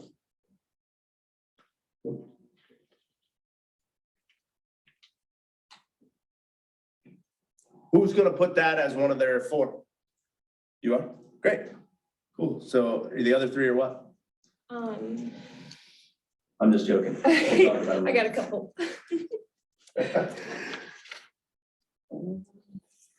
Let's see here. So there's tons of examples of people that have built their businesses through seminars. There's an agent who serves a community with a large Somali population in KW that has hosted training sessions with Islamic finance. Maybe that's a thing. I don't know that that's gonna be a thing around here, but you know, could be. I mean, I was door knocking a neighborhood and talked to a guy who was Muslim, and his response to me was, why I'm a renter? It's because I'm not allowed to legally, or excuse me, culturally finance. Loans are not a thing in the Muslim community. They pay cash, and it's because of their religion. So when you have those things and talking to those people, that's part of their culture, is very important to know that. So also being fluent in Spanish could be a thing. It's been a thing. There's been people around here that have built entire businesses on it. It's great. Great. And I promise you, I referred a client last week to an agent in our office because I don't speak Spanish, and honestly, because I would not do a good job. But I would do a good job. They wouldn't know I was doing a good job because I wouldn't be able to relay that in an effective way. And there would always be questions. So why deal with it? There are people who are better than that than me. I would rather the client be happier with another agent and more informed than me try to keep the business. So, yeah, not a big deal. I would rather do that. Remember, leads are everywhere. Don't discount anybody, and then learn to love hunting for leads. What do we mean by hunting? Asking questions. Go find. Relationships. What are some ahas about the source of leads that we've, these additional sources of leads that you guys have talked about, or that we've talked about so far? Seminars. I didn't realize that they had the materials in KW Connect. There's so much stuff in there. I promise you that I've spent hours and hours and hours scouring those documents and found so much useful information. It's not even funny. I've found checklists in there that we use. I've found, you name it, it's there. When it comes to down the road, whenever you've built your business to the point where you're ready to hire, like all of the material from Career Visioning is in there. It's ready for you to categorize and put into a way that you can understand it and use it. It's a very useful tool that people, and you can upload things. If you make something useful and you think it's you, upload it and see if people download it. There's definitely some stuff out there. Biggest thing, remember to catch every single lead, capture every single lead that comes through. Part of the success system is to add contacts to your database. Your sphere and contacts are your focus. However, you also add leads to your database because you learned earlier that eventually building relationships, you will eventually be building relationships with your leads and moving them to the status of contacts. What's the difference between a lead and a contact? A lead has motivation. A lead has motivation. Okay. Maybe, possibly. Because if it's just a contact, you just know them. It's a contact, you just know them. All right, so I'm gonna use the Millionaire Real Estate definition, Millionaire Real Estate Agent definitions of leads and contacts. Have we heard this before? Oh, I haven't gotten that book yet. Leads are people that you have a right to at least have a one-way conversation with. Contacts are people you have permission to have a two-way conversation with and whom you've established a value-based relationship. So we've established contact and a relationship and permission in order for them to be considered a contact. Putting leads in your database as soon as you can helps to keep track of them and also allows you to stay in communication with them. There's a ton of help adding leads and contacts to command And after this, Nicole's gonna go over how to export your entire phone and upload it to Command in just a couple of quick steps. So pretty neat, if you haven't done that already.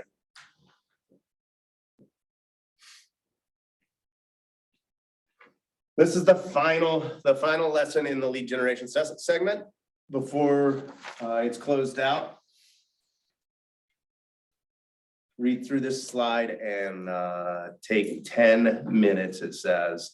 Let's just take 10 minutes to talk about this instead of build some plans, but explain.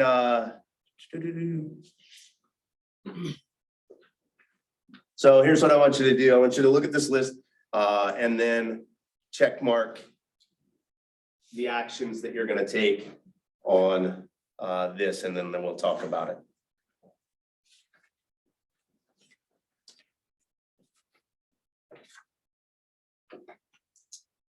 So yeah, we're gonna build a plan that you can execute off of some of these lead gen methods. So we'll probably just do 2.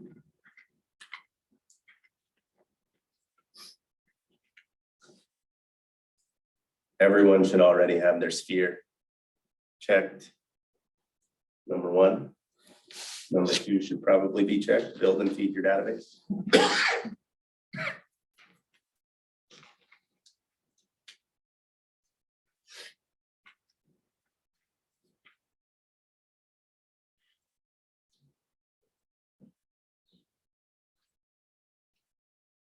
Who wrote down open houses?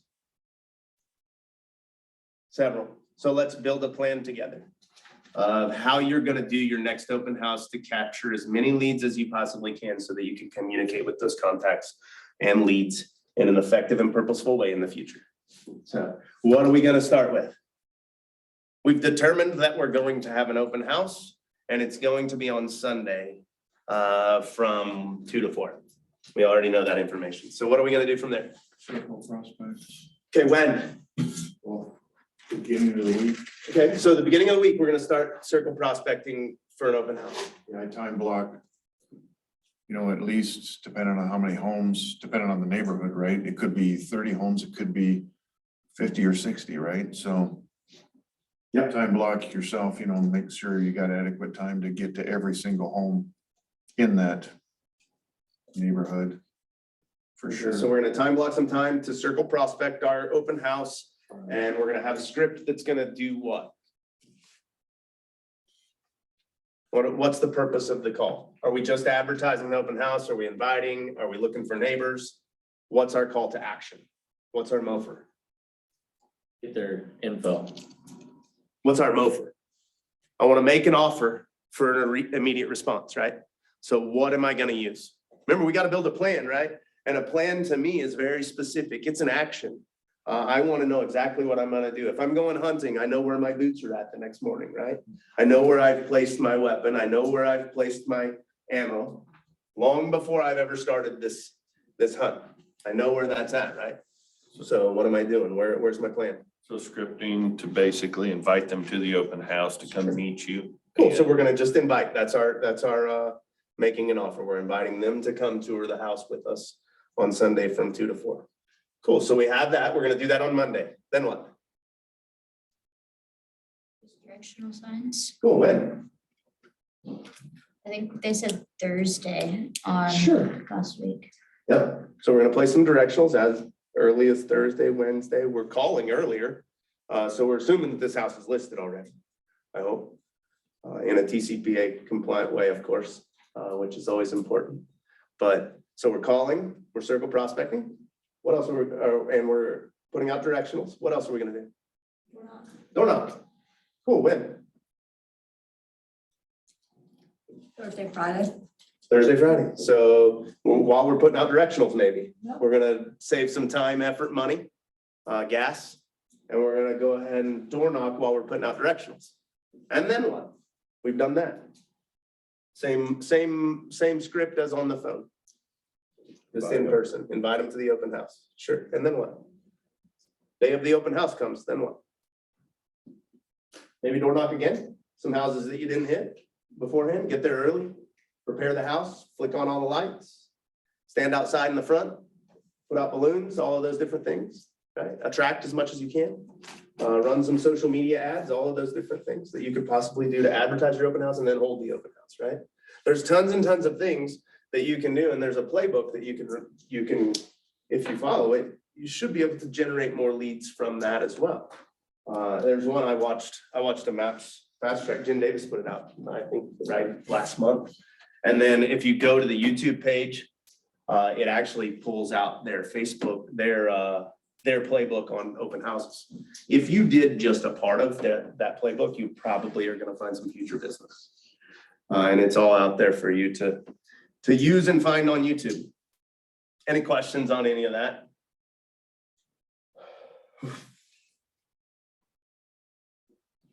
Any comments? Concerns? Fears? Motivators? I do worry about the directional signs. I put 4 out when I did my first open house, went to pick them up and 2 of them were non-existent anymore. And I don't feel like I got any business from how I laid those out. What are some tips for that, or things I should watch out for? Should I be putting them near main roads far out or as close to the house as possible? So where did you, let's go back in time, okay? When was the open house? Not this Sunday, but last Sunday. 2 weeks ago. Yep. So prior to the open house, what preparation did you do? With my broker, I talked things over with her. We didn't get much time, but I went home, practiced the scripts, had everything laid out that I needed to set in the house. So cards, sign-in sheets, Febreze, freshener. Why didn't people come? Actually, we did get a lot of people come, but it was Okay, all good. from social media, all from Cool. social media. And I had a huge issue with getting people to take the sign-in sheet and put down good information, good Why? contact information. And I feel like it's because I didn't build up any rapport, but I feel like that's, if I don't get them at the beginning, then I'm gonna let them run away. I guess I'm trying to figure out questions to kind of open them up without seeming forceful or pushy, because that immediately, you know, they're walking to another room disregarding whatever I'm saying if they don't feel friendly and open to it. This is, what are some ways to capture an open house attendee's attention when they first come in? Feel knowledgeable and want them to trust you. Well, I'm asking, what are some ways? There are people in this room that know, that are sitting right here with us. What are some ways to capture a person's attention when they first come into an open house and create a Say conversation? hello, talk to them, have an MLS sheet that you can hand to them. You're giving them something. So one Before you thing, ask them to do something. Mindy said something. So whenever I was a kid, and I remember this from when I was like 7, 10 years old, they used to send us all out for fundraising and all of that with this stupid piece of paper. First thing that sales guy told us whenever they'd come to class and they'd be like, hey, you guys are gonna go get a new bike, was to hand the paper to the person. I got a couple people that looked at me like I was. the Yeah, devil, absolutely they you know? are. So Just keep it's- handing it. Yeah. Hold it out there. Tell them to take it or they won't. Follow them to the next room. It's fine. You're not- If they walk away, They it's don't fine. take You it. drop your hand, it's no big deal. We're just having a conversation. Okay, If there's any questions about the house, let me know. right. We're just having a conversation. And then hopefully they'll leave the info. If they don't, can I control that? Can I control when somebody gives me a fake email? It's painful. Is it? No, Well, a little, why? because they took the effort to write a fake one. Yeah, it felt good, didn't it? I think that those are great. They didn't want to do business with me either. Right. Why do I want to do business with them? So true. These are people that I don't necessarily want. They did not give me permission to stay in touch. Right? I didn't create a relationship in that minute or so. How many of those phone numbers were real? None, None none, out of the whole thing? none. Hmm. I didn't either. They left that spot blank, or like the email, they would write random. I couldn't That's a even tough- read it. That's a tough. But I feel like maybe I'm trying to just think of different ways, maybe leading with a compliment, or because, you know, I do feel like they see salesperson. I don't want to come off salesperson. Yeah. Or if Well, you're not- when they you walk are- in. This is what we do, but it's not, it is, but it's not. Right. Let's do that. That's the hard part, balance. When I ask people to sign in, I kind of blame it on the sellers, like, hey, would you mind signing in? Because like, so they know who's been in their house and like, since if they have belongings there, that they know who's been in there and stuff. Sellers would love to have feedback I love that, yeah. on this open house. I'd love to stay in touch with you in the future to get that feedback from you. Can I get that? Can I get your cell phone? Okay, see, I was doing something like that, but I should have worded it like that because I was, I handed it to him and I was like, anything you dislike or like about the house, write it down. It would be one word answers, but I feel like if I kind of did it like that, then they would be more open and receptive and it would be at the end. Yeah.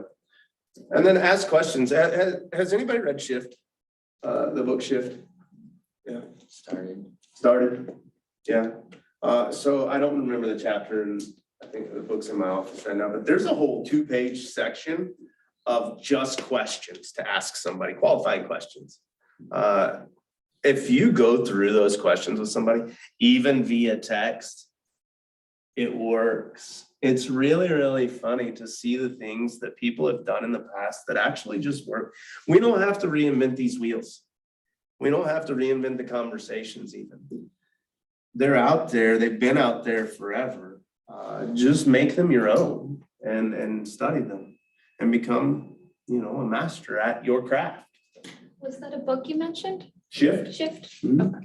Yeah, absolutely. So there's, and again, I can't remember the exact pages, but I have it open to that page all the time and I go back and I'm like, oh, I should text this to somebody That would be extremely. or I should do this. Is that in Connect? Do The you book think Shift? there's? No, you can go right upstairs and Haley has copies of it for sale. I'm sorry, I meant like the qualifying questions or examples of. No, that. I don't, they're probably reproduced somewhere. I don't know. Probably a million different places over and over again. Million different versions, but it's just some basic qualifying questions of, why do you want to move? When would you like to do that? Those type of things. So you can find out exactly who and what you're trying to get to.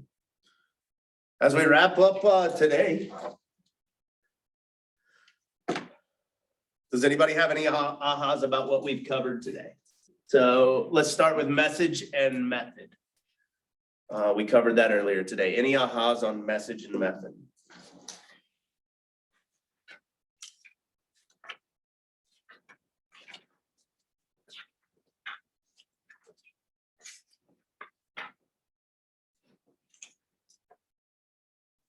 Nothing? On prospect and do marketing enhanced. So Yeah, we'll talk about that next. Message and method though. Whenever you have a message, what do we have? What's your message? And then your method, right? So are we asking for immediate response in our message? I got a chat thingy. Visitors sign in. I have a sign at the door that says something like, what? So big of words. For safety of this home and the owner, we require visitors to sign in. Yeah, that's a good idea. For sure. All right, some ahas on prospecting. there's a lot of different ways to prospect, not just one or two. What should you do with prospecting? Have 4, have 1, 3, 4 that you become very good at. I'll tell you right now, like, I don't love open houses. They're the worst to me. But I think Jessie, my wife, she went to the Shift and Overthrive thing last week and said something like 6% of, what was you were there, what is it? 53 or 56% 53% of all home buyers have viewed an open house within 12 months of their purchase. Or tended. Yeah, 53% of buyers go to an open house within 12 months of their purchase. I better get better at open houses. That's what that tells me. It says, Brian, go practice. Figure out your scripts, script practice with people. Brian, go hire somebody who likes this. Or go hire someone that likes to do them.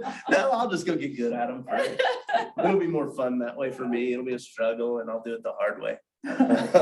So, what about referrals? Any ahas on referrals or geofarming events, seminars, anything like that? The referrals, I had one, I had no idea that there were that many different ways to kind of connect with people to get that. Yeah. I was thinking to narrow with my referrals. I can branch those out a lot farther than I was originally thinking. And how? By actually going to these businesses and different corporations. It just doesn't have to be one person. It can be a whole company. Yeah, absolutely it can. It absolutely can be a whole company. You could establish such a great relationship with an owner of a business that every single person that they employ comes to you for real estate advice forever. It's very possible. It's creating those It was relationships. eye-opening what you said, you got those coupons going out. Yeah. Hadn't really thought about doing that. That's brilliant. Yeah, Costs you absolutely. nothing. Zero. Helps them, helps you. Absolutely. Yeah, helps everybody, helps the other business, helps me stay in touch. So again, this is the last session in lead gen. From here, you're gonna go into lead follow-up. Are you ready to act on the objectives of gaining a deeper understanding of how to create and disseminate lead generation methods and being able to expand your referral strategies? Now's the time to take action. When you leave here today, finish your strategies to generate leads from a minimum of 4 sources. Any questions or concerns on anything that we've covered today? Or it could be even off subject, because again, this is all, written material for us. And again, this is the book. This is not, I read the same books that this stuff comes from. I sat in Ignite 2 years ago, and the reason that I've done so well, one of the main reasons, is because I sat in this room and did Ignite. I listened to the agents and I'll tell you right now, I'm probably the worst of all of them. The people that come in here are so much better. I'll sit in your chair again, because it's so good to listen to these things over and over and over again and to refresh our mind on how to go hunting. Yes. When you're doing agent interviews for referrals, what kind of questions do you ask? For referrals, so I'll ask about their production, first and foremost. I ask about their structure. Am I referring somebody to you? Or am I referring it to an agent on your team? It's a good question, right? And the reason is because sometimes people don't want that person passed off. Or I don't want them to be passed off. So I'll ask those questions too. And then I'll ask about their history, right? How many deals have you done? How many did you close? What's your conversion percentages? All of those things. How active are you in updating your referring partner? Because if I don't get updates, then I don't know what's going on, right? When I get a referral from somebody and I contact that referral, the next thing that I do is I send them a note and I say, hey, thanks again for the referral. I've been in contact. Is there any more information that you would need from me? Yes, no. Cool. And then whenever we go into any agreements, boom, I'm gonna send a note back to that referrer. It's really easy through Command. By the way, if you do it through Command, you can just do it all inside of there.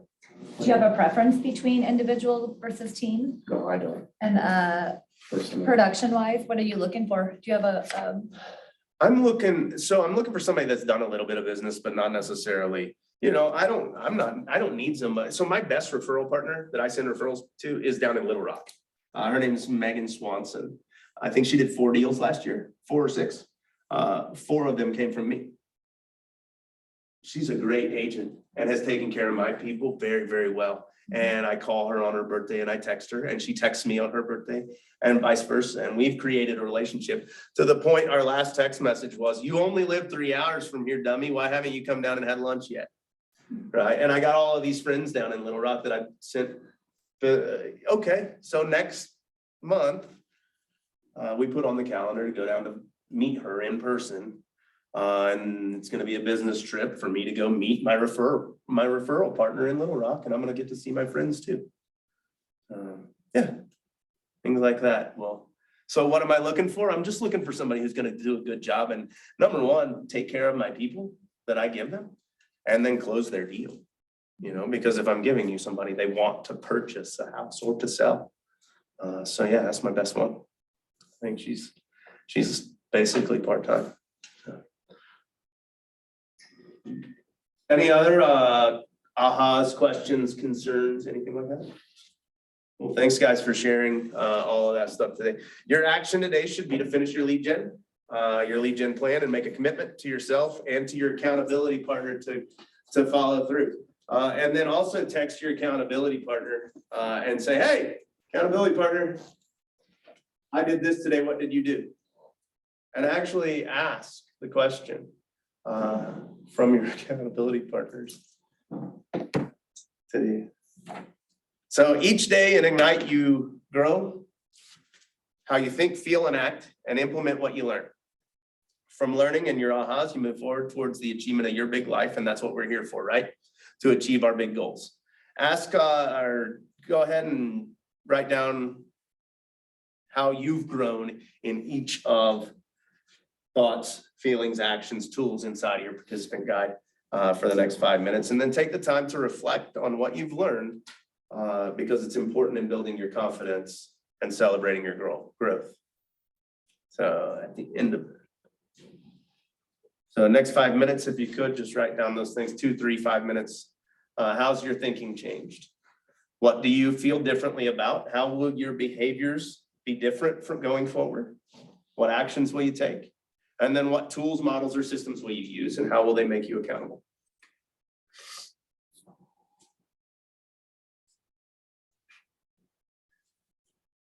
Have you guys been staying for the next like hour and doing calls and things like that, role playing? Anyone? Have kind of? What's this mean?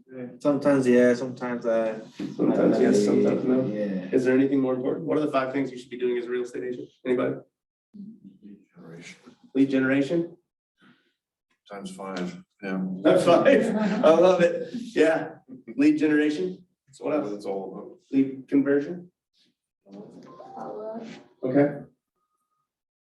Negotiating contracts. What else?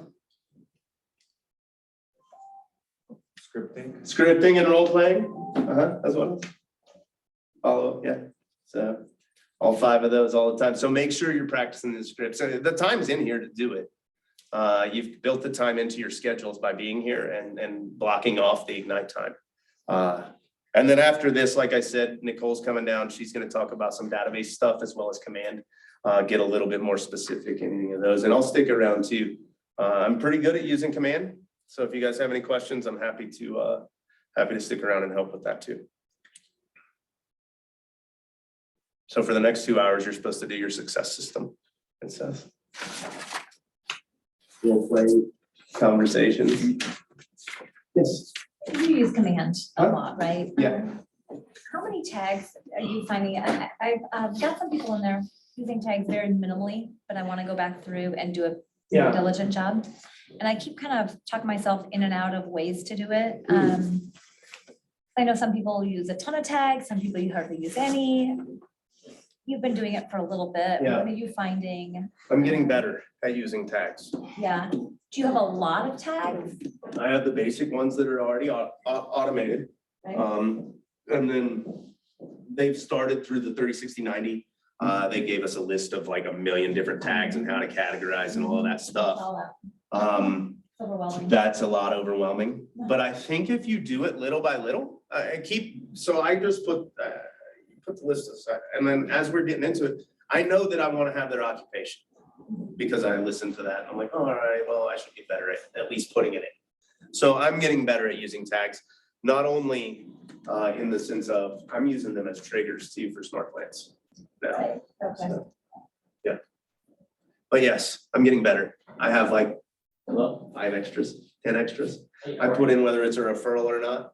I put in, what else do I put in, G? Whether they're a buyer, seller. Referral, where you get the referral, Where who's it comes from. sphere. Sphere, if they're, what their jobs are. We're starting to add things like that. I mean, I'm not super robust with it. I wish I was better.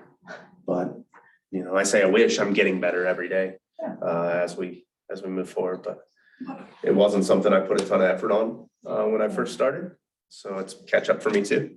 Another question for you that I've ran into. Do you do many mailings? For a year. Okay. When you do those mailings, how are you documenting them in command? They're already documented for me. I did them through command. Ah, ha, ha. I handwrite them, okay. Oh, you're talking handwritten notes. Yeah. That's a different story than a postcard. I do my postcard mailers through Command.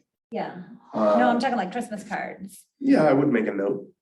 So when you go to the In note, my have you noticed in contact card. command, there is not a spot that says the mailing? No, you or just put letter? note, Uh-huh, mailed card. mail card, okay. A And, little and thing then pops you up go in the second. into, it's a husband and wife, right? So you've got husband and you've got wife in, so you Yeah. go into both of them separately? And then, They don't print out, so when I did Christmas cards this year, it was all kinds of a disaster with the mailing labels and all of that. Yep. I've got to figure that one out on Okay. how to make that better yeah, throughout the next year. I don't know. I had the same issue. That's what I was wondering. And then I had to go back in and manually do each one, and Same, it took forever. it did. Yeah, okay. And it's probably my fault. Let's be, I think, No, that- I'm sure there's I'm a way. sure it's my input into Command and the way that I did it. Well, but when you put in a husband and a wife, the only thing I can figure is you can tag them, right? You can put that their Yeah. relationship as a spouse, but it's still gonna print two labels. Yeah, I don't know. I don't know how to make that happen differently yet, Okay. yet. Yes, But whenever I find that answer, I'll make sure and let you know. yeah. Because it's in there. Cause yeah, I feel like I'm doubling everything every time I do a letter. Or a written.